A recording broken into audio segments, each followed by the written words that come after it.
Hey, Liberty Kids, Mr. Mueller here, and welcome to February. I hope you are doing great. I hope that this message finds you well.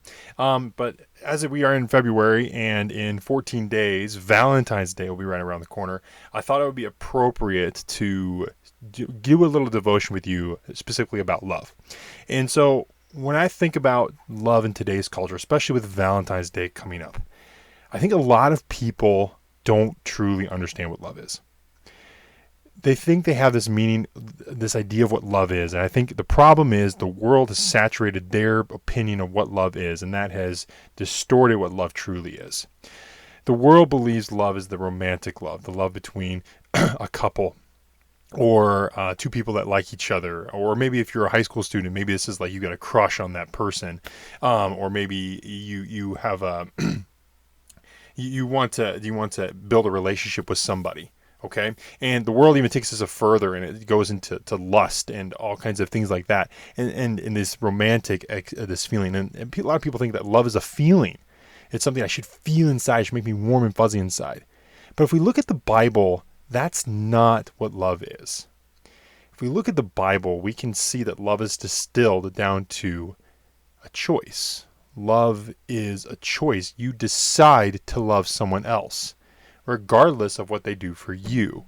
And then that action plays out in a variety of ways. And so I want to share with you some scripture here about how love is a choice and should love actually look like. So my first scripture I want to share with you is from John 15. And it is John chapter 15, verse 12 and 13. My command is this: love each other as I have loved you. Greater love has no one than this, to lay down one's life for one's friend. That's a deep statement there. To love someone is to give up your own life for them. In Romans 5, Paul says, starting at verse 7, very rarely will anyone die for a righteous person, though for a good person one might possibly die. But God demonstrates his love for us in this, that while we were still sinners, Christ died for us. Wow. That is a statement for the ages there. We break that down here. There's so much going on.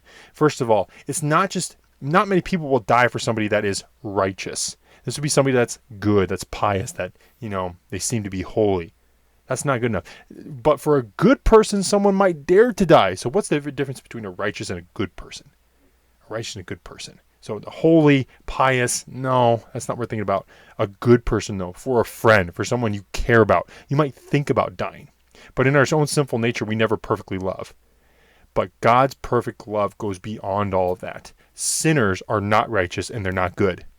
Yet God still goes and gives his son for us. That is huge. And it kind of goes even further. What is love? If we go to Corinthians chapter 13, 1 Corinthians chapter 13, this is the love chapter of the Bible. And Paul writes, love is patient, love is kind. It does not envy, it does not boast, it is not proud. It does not dishonor others, and it is not self-seeking. It is not easily angered, and it keeps no record of wrongs. Love does not delight in evil, but rejoices with the truth. Love always protects, always trusts, always hopes, and always perseveres. If you look at those three passages from the Bible, they sound nothing like the love that's sold on Valentine's Day. Like the relationships that are portrayed on TV, or the social media posts of what lovers should be. None of that is what's in the Bible. Love is a choice. We choose to love others because Christ first loved us. And I hope that message resonates with you today.